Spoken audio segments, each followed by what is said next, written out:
Welcome back to Workshop Wednesday. I'm Chelsea Bussemeyer. Thanks for joining me today in my workshop. And I'm going to be a little quieter today because it's actually 6 o'clock in the morning where I am. And I'm trying to get this video made before my little kiddos wake up. I'm working on a special present for the two of them. So they're going to get matching little hippo towels. So I've planned this project actually last year.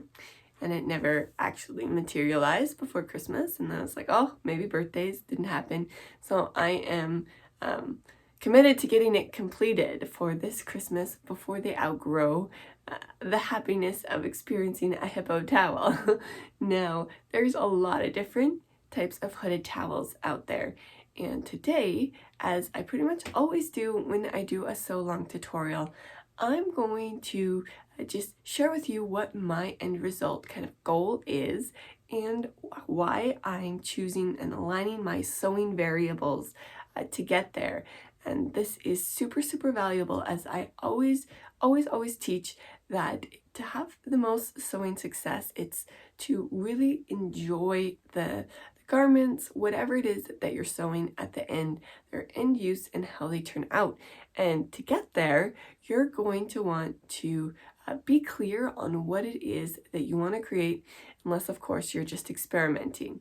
Now, aligning those sewing variables can feel a little bit tricky. So when we just look at different projects and why some technique or fabric or measurement of the garment style, why I align those to create what it is that I really want, then it will become easier and easier each time you do it too, and you'll experience more success. So let's take a look at this cute little towel, number 1, and we will create today number 2. For my material, of course, I went with a towel, but I also chose a very large towel for a couple of reasons. First of all, I've noticed with hooded kids' towels, oftentimes the hood is made with a separate piece of the towel, and I'm a little bit of a perfectionist, and I don't really like seams or anything going through to attach like a washcloth or something like that in my towel. Luckily for me, this large version of a towel was actually cheaper than buying a regular bath towel and a couple of washcloths to make the hood out of it. Now, when I went to cut out this hood, the other thing that I've noticed from a lot of kids' bath towels is that the hoods are just too big. Whether they be for babies or kids, the hood is just too big for the kids, and you would think, it's not really a big deal, but if it's falling over their faces and they can't see when they're walking, that kind of thing, they're not going to actually use the hood very much. So I really like how this towel turned out in that it's really nice and smooth. It's entirely towel all the way through. And I also measured my little guys just like the depth of their face so that my towel hood isn't deeper than their actual head. And it just goes down to about their shoulder. So those are the measurements that I took to ensure that the hood size was actually really great for their body size. Now, the other thing that I added to this one is I trimmed off all of this extra design on the end. I wanted to make sure that it was just smooth, so I finished it off with some just regular bias binding. We'll walk through this here, and I also added these little pockets. So we'll see if the kids actually use this, as this is kind of a new addition that I haven't really seen on a hood towel. But I thought, if the distance is about wrapping around their body to their arm, they can slide their little hands in here, and this can help them just keep it closed and wrapped around their body. And of course, it's fun to have the little nails of my hippo. Now, I also added a tail just because it's fun, so we'll get there as well. And for the face, in designing this pattern, you really just need to think of the animal you want to create. You can do hippo, but you can also just create whatever animal it is that you want to. I was thinking after I did this, if I had done them even just a little bit bigger, maybe even round, no teeth, it kind of actually looks like a gorilla nose or something like that. So you can easily create whatever animal you want by just looking at, a cartoony silhouette of their body or their head and seeing, what size ears do they have, what shape. Big eyes are always fun, so that always makes your animals look a little cuter and a little more cartoony. But you can also do closed eyes, so you don't necessarily need to do a hippo, whatever animal it is that you want to create. Now, I didn't put any stuffing in my ears or anything because the towel, the tail as well, the towel is just so thick, and I cut out two and sewed them together and turned them around. So let's get started and look at how I went about measuring and cutting this towel. So first I'm going to fold it in half, and we're going to just look at the top section. The depth that I measured for the face was 8 inches, and since I'm just adding the bias binding, I don't need to add any extra seam allowance onto this measurement. I'm going to pop down here roughly the length of the hood and put in another mark. And for this one, this is for my littler son, my younger son. So I'm going to do this one just a little bit taller. So we're going to go this at 9. And we're just going to cut out a straight piece at 9 all the way down. Put in another little marking just to gauge it. And right here as it transitions, especially because I'm using the bias binding, I'm going to go with a curve, a soft curve to transition.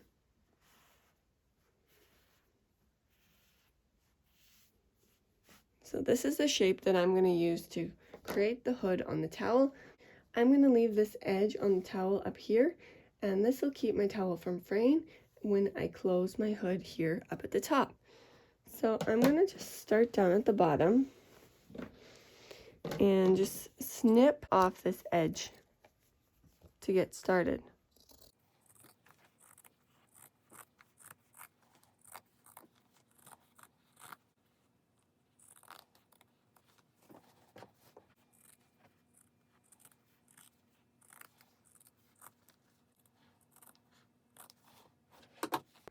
Now that I have the edge removed, I'm going to round this corner out for the paw or the foot, and then up and into my hood.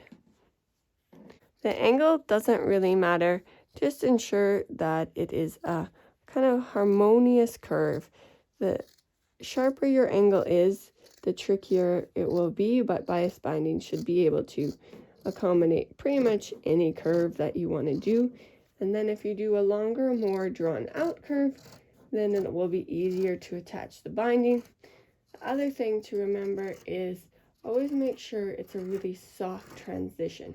So you don't want to have any sharp angles or corners where your curve starts or ends. We want to have a nice smooth line, harmonious line as it comes through. Now I was just thinking about this hood as well and how it really compares to the 3 pillars of fit. Now this towel doesn't really have a very complicated fit, but if you follow me at all and have heard me talk about the 3 pillars of fit, which are physical fit, proportional fit, and your personal preference in fit and style, when creating garments that do line up with all of those areas, you will have the most enjoyment out of them. And as far as this hood goes, we have the physical fit. It physically fits their head. I know their head will fit in here.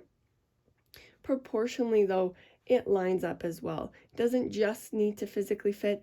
That would be like the kids' towels that have massive oversized hoods that really are too big and minimize the actual use and enjoyment of the towel.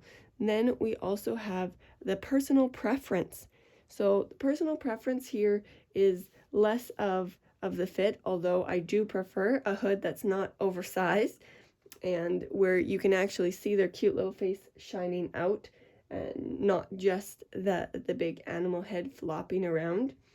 But I also have my personal preference built into this project in that I don't have a seam where that hood adjoins, and it's really nice and smooth and just continues as the towel. I'm going to leave this original edge on the hem here as well, and then we're going to just add the bias binding up and around and over the hood. So before we get started with closing this hood up at the top, I'm going to just cut out my other pieces. We have got this extra here since I just used one big large towel, so I'm going to use this for creating my face. This hippo nose was fun to design after Googling hippo faces a little bit and getting an idea, and I loved the idea of adding the teeth, so I was super excited to find a little microfiber cloth, and we're going to get to that in a moment, but I'm going to just get this face cut out so thick, and I'm just going to pin it so that it doesn't roll around. I also have my little tail. I want 2 layers of the tail, 2 layers of the mouth, and this is my ear before it's folded up. So definitely think about seam allowance when you create your shapes, and since this is such a thick material, you want to make sure that you have enough seam allowance that it doesn't fray on you or unravel, and that you can catch both layers. So I'm going to cut out all of these and then do another set of ears so that I have 4 pieces of the ear.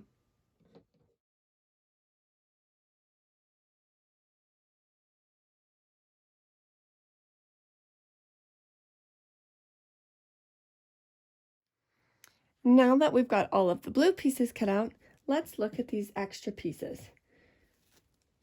So as I aligned my sewing variables and gathered my material for the rest of the towel, I actually bought these super cheap little thin microfiber cloths. Even though we all love a beautiful thick cotton towel to dry off with, I didn't want this towel to get too thick in the areas, and the teeth, for example, are also really small. So adding fingernails on top of here and the pocket. Oh, I forgot to cut out the pocket. Anyways, adding the fingernails and the pocket on the edge, that would all get really, really thick and difficult to sew, and also very stiff. So the end result wouldn't look as nice. However, I did want the material to blend and look like a towel rather than going with a different material. And I also am going to use this white for the eyes, but for the pupils themselves, I just went with a nice little knit fabric that doesn't fray. It's nice and smooth, nice and dark. You could probably even use felt or something like that, but it's just a scrap that I have floating around here, or in my scrap box rather, and that is what I use for the eyes. So let me grab a little piece of that as well, and I just freehand cut these teeth out. When I cut out the teeth for the first little hippo, you'll see they're quite a lot larger than what the finished tooth is, as well as just cut myself here a couple of fingernails. I wanted them to look a little bit different, so I didn't actually make a pattern. I made the side ones just a little bit shorter, so just round it as I go around. You need to make sure that whatever material you use isn't going to fray too much. This does fray right at the edge, but after I stitched it on, it seemed secure enough that it's not going to continue to unravel. Get these guys cut out. So you could even do a paw, like a paw print on the inside on the little pocket. That would be really cute if you were doing a kitty or a puppy or a bear or something like that. Paw prints can be really cute. But since I'm doing a hippo, I thought little fingernails, not actually 100% sure hippos have fingernails, but elephants do, don't they? So hippos are similar to that. And then I'm going to cut out some eyes. I'm just going to fold it over. What I ended up doing is I made these eyes a little bit of an oval shape. So they're a little bit less in the width than they are in the length. And I quite like that. Eyes are really actually tricky to create whether you're appliquing an animal or whatever it is. Eyes can be so tricky to get a good shape, and just changing where you put the pupils, the placement of it, it can change the emotion the animal is experiencing so much. So I do play around with eyes quite a bit when I make them, and sometimes it is just easier to do like the closed eyes so that you don't have kind of a wonky or a funky look on your animal face when you've created it. Here's the black for the pupil. I'm just going to freehand cut a circle out and see if it's about the right size to go on the eye. And this terry cloth really just frays, or sheds rather. Sheds all kind of little fuzzes. Let's see. Maybe a little large. Just going to trim it down slightly.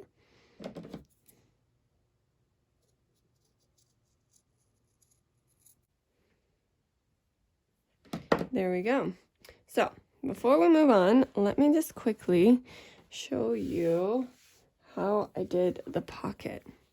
So for the pocket, I just used this leftover kind of edge.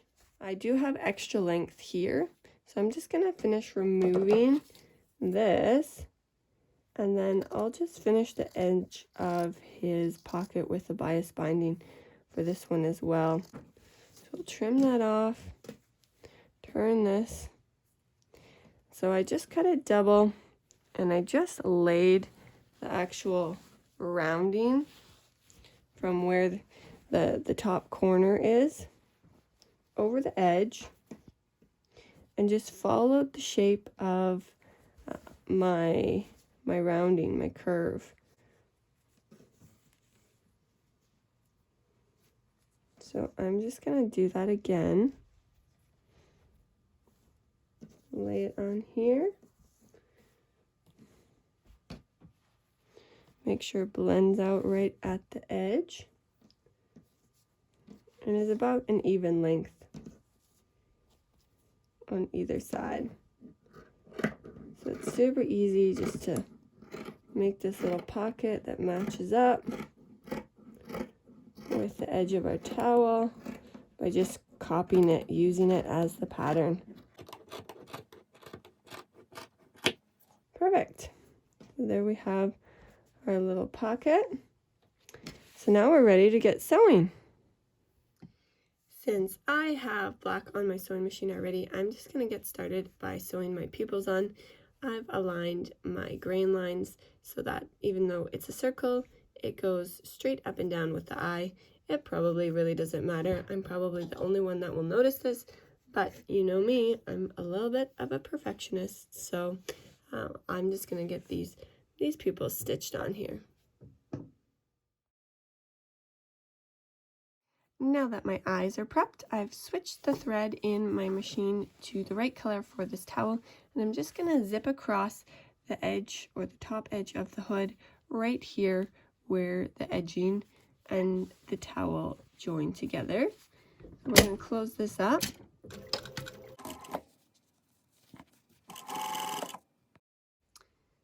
Depending on what animal you're making, this step may or may not be one that you'll want to do, but I'm going to just lay my hood out so that this top seam is right center, and I'm going to just zip down the little corner or the point at the edge of the hood. If you want your animal to have a little point on his head, it could be really cute for like maybe a duck or something like that, have a head feather, then you could definitely leave it on. But for my hippo, I want him to have a little bit more of a flat, rounded head, as it goes over the top. And so I'm just gonna zip off just a little bit, depending on how much you want to take off. You could do a kind of a rounded edge, but I'm just going to do a straight one, and I'm also going to open up my seam allowance here just to divide the thickness over both sides rather than having it all on one edge. And just back stitch and sew over the edge here,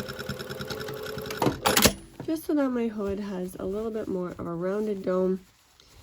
Since I did a straight edge, I'm getting a little bit of a corner on either side now, but that's exactly where I attached my ears coming off the side of his head. So I'm going to leave it like that because it works out really well for the hippo. Now I'm going to take these little pieces that I have for my little hand pockets, and I'm just going to add bias binding to the edge of it so that when I stitch it on to the body of the towel, this edge is already finished off, and the edge of this binding can just disappear in the edge of the binding that I use all the way around the outside.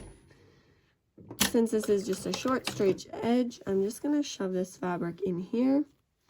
I'm not going to do kind of the two-step method for attaching a binding. That's not really necessary here. Of course, if you want, you can definitely do that or finish this edge any other way, as you can align your sewing variables to what it is that you want to create, your own personal preference, style and design. So we're just going to close this up. Now that I have both of my pockets prepped, I'm going to head over to my other machine since I can do a zigzag stitch on that one. This industrial one is great for sewing thick fabrics as it's so strong, but it doesn't have a zigzag stitch on it. So I'm going to use my normal household machine, take my little fingernails, and go stitch them on the outside before we attach the pocket and get to our binding. So with this machine, I've just set it up to do a zigzag stitch with a fairly short length to my stitch, but the zigzag to be very scrunched up, so it goes back and forth quite quickly so that my raw edge here is nicely secured onto the towel. For the nail, I'm just going to start with kind of my largest nail. I cut them in different sizes intentionally so that it would have a little bit more character to it. And I'm going to do this largest one kind of right in the center as it rounds over this corner. So the center nail, and you can see here my edge is very straight and I'm attaching it to a rounded edge, so there might be a little bit of a corner that sticks out that needs to be trimmed off. That's totally fine here. I'm just going to get these nicely secured on here.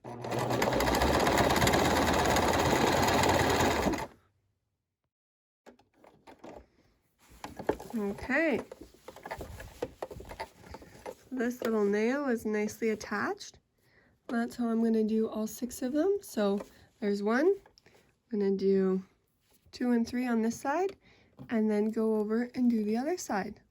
Now that both sets of nails are trimmed and attached, I'm going to take my prepped pockets, and we're just going to attach them to the towel so that it makes it easier to get our binding on the edge.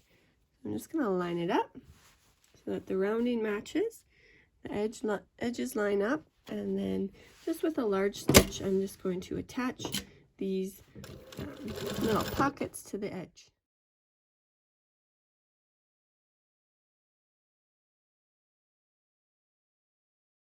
So leaving a little bit extra so that I can fold in and make the corner nice and square at the end, I'm just going to start by stitching on this binding.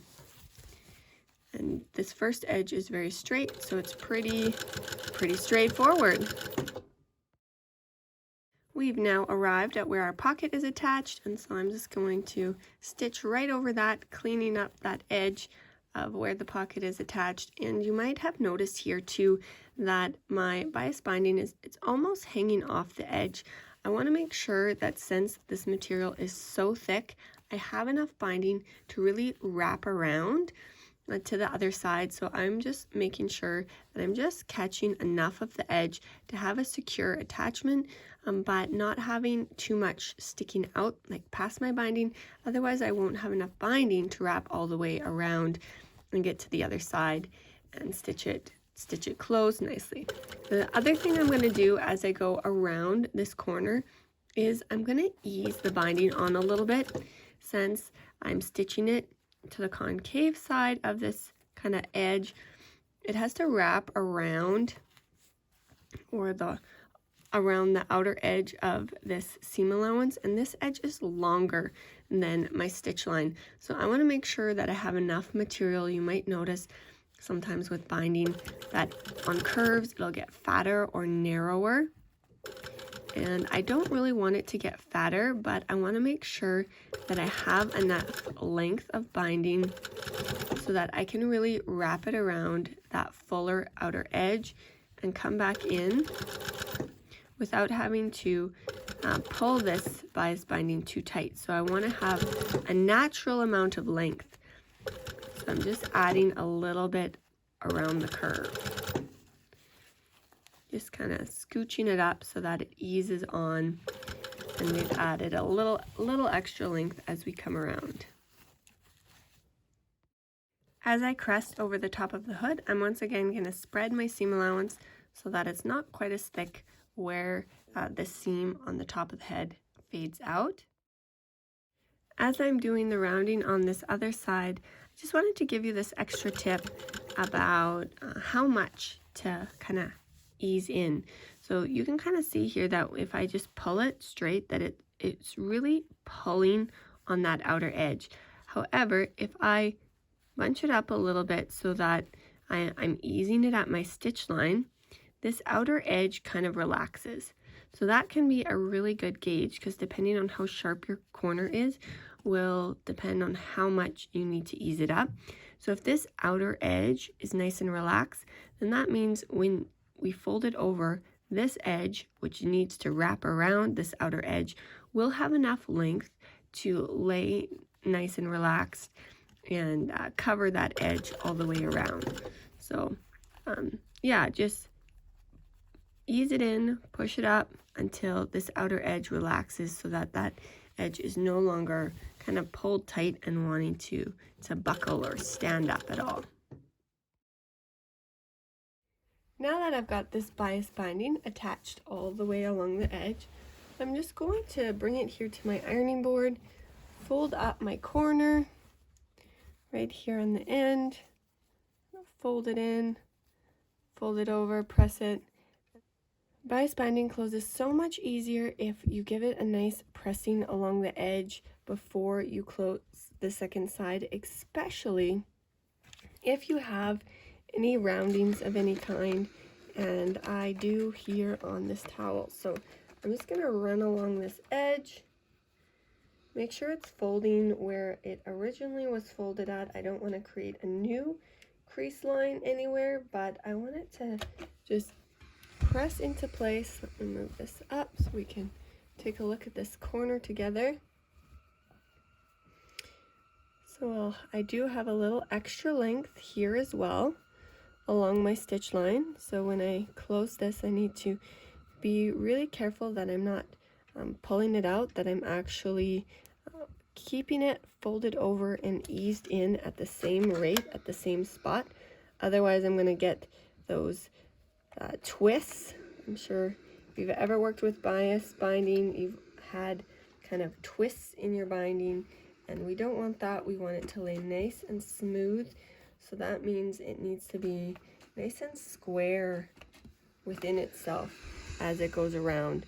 Now, if you do have corners and you do find that it's twisting quite a bit, then this is a great place where you can add some pins in. I hardly ever use pins, only if I absolutely have to, but putting some pins in here could really help kind of keep that binding square and make sure that you are easing it on at the same rate and not getting kind of that classic binding twist. So I'm just going to move this along and finish pressing right up to the other side at my hemline. You guessed it, once we are done with ironing, we are going to just close this binding up by stitching it through all the way along once again.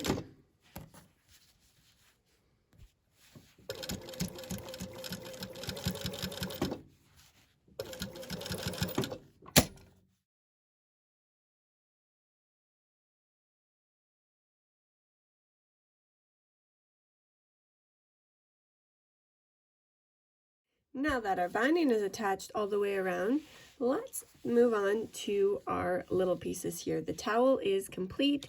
If you weren't doing an animal and you were just doing a hooded towel, then you would already be done. But since we are putting this little face on here, I'm going to just start out by closing up all of these little pieces. So we have our ear here. I'm just going to stitch around the edge, the tail, and of course the mouth as well.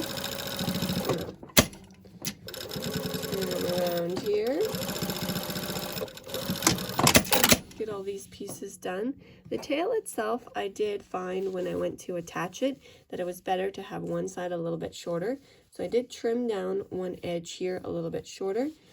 And I'm just going to stitch around the edge of the tail as well. Whenever you have a very sharp point, it's really actually turns way better if you do one cross stitch. And I'm going to actually do 2 cross stitches since this fabric is so thick, right at the tip, and then turn, rather than actually stitching into a point and turning a sharp corner. If you've got that cross stitch right at the end, you'll actually find that when you turn it around, you'll get a nicer corner. Back stitch my edges here, and for the mouthpiece, I'm going to leave a little section open. On the first one, I left a little section open right at the top of the nose, so I'm going to do that again. We want to turn this. Oh, actually, before we do this, I need to do my teeth. So I'm going to actually run over to a different sewing machine with white thread, stitch these ones closed, and then I'll be back. So I've got my teeth here, and I just serge them closed. They don't really need to be serged since they're turned, but my serger had that white thread on it, so that matches up better since these are such a light color. And you know, that is another aspect of using this microfiber for the teeth here, is that the microfiber itself is just like a poly, right? It's plastic, it's a man-made, and it won't really absorb color. So this is great since I'm using dark colored towels. These teeth should stay nice and white, the eyes should stay nice and white, even long term, since the plastic kind of fibers, they don't really absorb. We know for our body, it's definitely nice to have that 100% cotton towel and to dry, right? Because cotton is so absorbent. But for the teeth itself, it doesn't really matter what the fiber is. And for this particular project, having them in a fiber that won't actually absorb color into the inside of the fiber itself. They could, of course, get stained on the outside, but even so, it won't really take on as much color as if I had used, you know, a cotton terry in white. They wouldn't stay as crisp for as long being washed with darker colors. Now, one other thing that I did notice when I made my first hippo was that the teeth were too long. It was looking a little walrusy, so that's why I'm going to have my teeth hanging out a little bit here. I think this length will be totally fine. And I just have them on the inside ready to go when I turn it around. So they're all stitched, ready, and turned around the direction and in the placement that I want them to be. And they just get closed into this little nose piece. When I close the seam on it, come around here, make sure I have enough of my little opening to turn it, back stitch it, and then we can turn this around. Let's see what this looks like when we turn it around. Found the teeth really helpful for turning it, since I can just tug on them. Get this nose piece turned around. Yeah, they're looking like a nice length.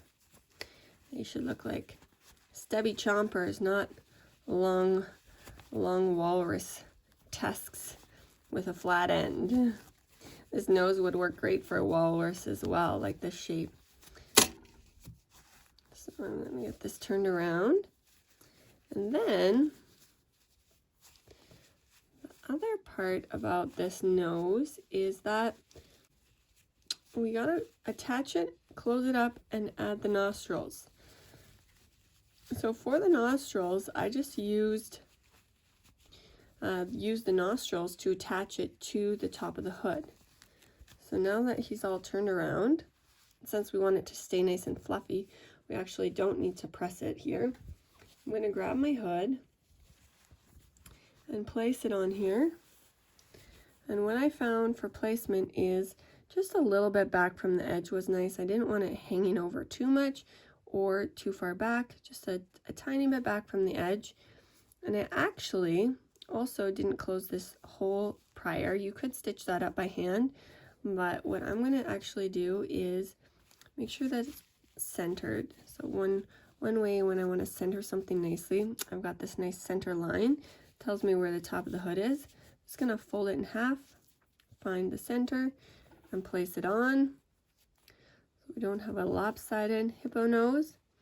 I'm just going to stitch this on right here. The stitches disappear really nicely in this terry, and it also squishes this nose to the head so that it's a nice blended line and the whole nose isn't standing up too much. So right here where my hole is, I'm going to just stitch it across to attach it. That's where the industrial machine is really nice, since it is just so strong. It does get a little tricky to get all of this fabric underneath the pressure foot just because it's so thick. But since it's a loose weave and the loops are really loose, it's still not too bad to stitch through once you get it underneath. I do have a little bit of that kind of anxiety feel that my needle's gonna break on me, but it didn't at all on my last one, so we should be good here as well.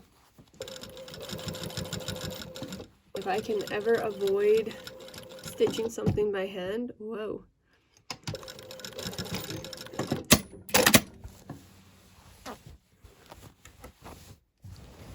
Looking good. So it's secure, and I'm just going to close around the little nose flaps that I created on this hippo. Also attach this nose to the towel. I'm going to slide under here and get these, just kind of a half circle, a little bit of a C shape going around.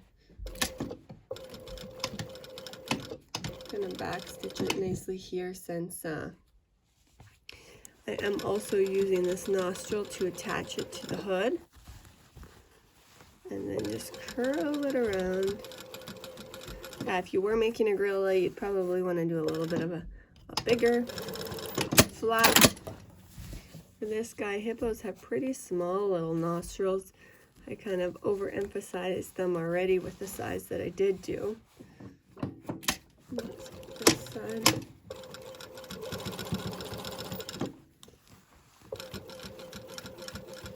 Curl it around.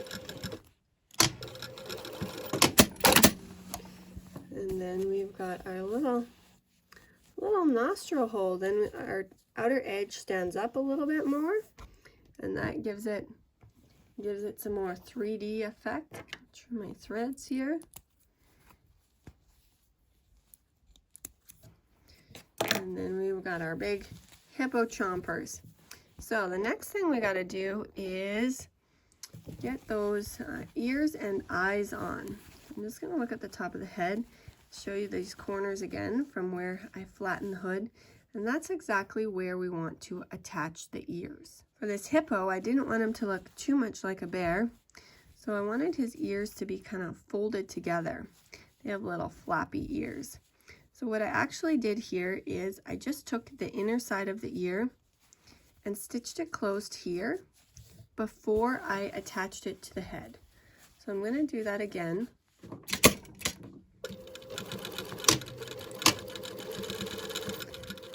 I actually just stitched right to the edge, so kind of a little triangle. Create that little ear. And this, at this part, or this phase in the projects, I'm really just creating the animal the way I want this animal to be. So you can do it any way you like. You can stitch it by hand, especially if your machine is struggling. You can make your ears, shape them any way you like. And I'm going to also just attach it straight through the towel, just through the front of the ear.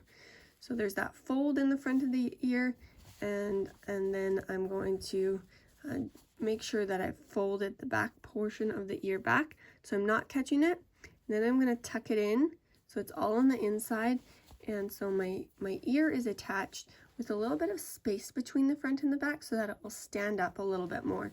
If I attached it just straight through both the front and the back, it would probably want to lay down. I'd have my raw seam allowance on the outside.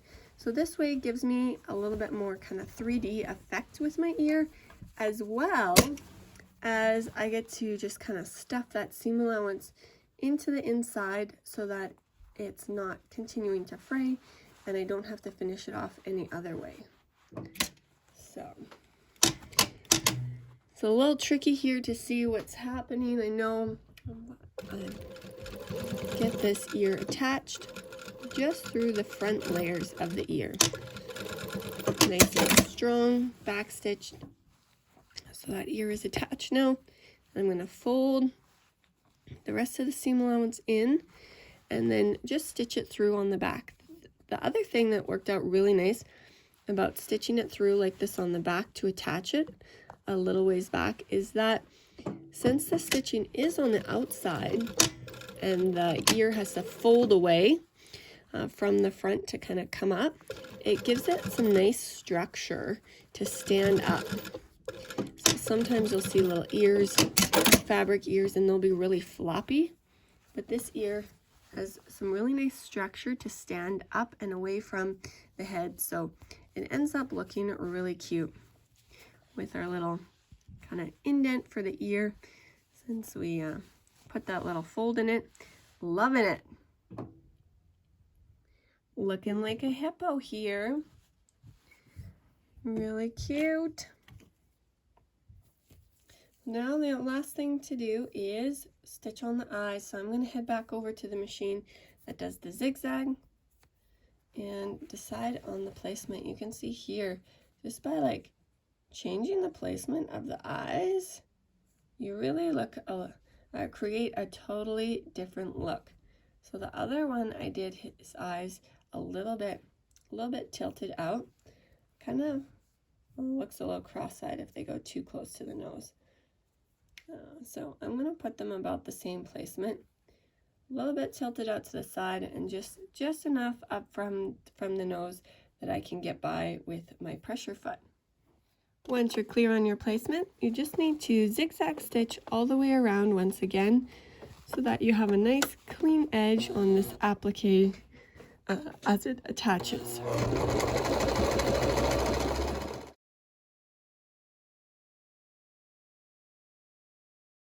Last but not least, we're going to get this little tail here attached. So I'm going to start by just folding this bottom hem in half and really finding where my center line is for the back, folding right up to the back of the hood.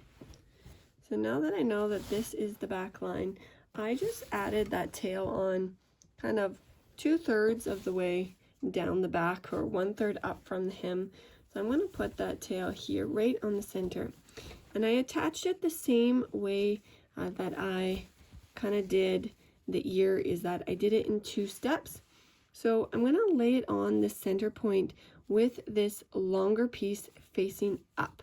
So facing the tail's pointing up towards the hood. I'm going to stitch right along just catching the longer side, and then fold it over and stitch down the top so that it's hanging down. I found this worked really well just because, once again, with this towel here, it is just so thick, the material, and I didn't want it to get too thick for my machine or just too out there and not lay very nicely. So having the shorter seam allowance on the one side, so even though I'm folding it over and then closing that seam allowance so that it's nice and clean. Here's my first side, folding it over to enclose it. Make sure we catch the edge all the way along, and then stitching along this edge one more time. Kind of helped ensure that it wasn't going to get too thick. Whoa, right at the last stitch we got a broken needle. Well, I think since we were right at the back stitch, make sure that there's no needle leftovers in my towel here, and we will wrap it up with that. Here they are, hippo 1 and hippo 2. I hope my little guys love them, and I'm sure they will. They love the water, and I always call them little fish, but maybe they're little hippos, since hippos do love water too.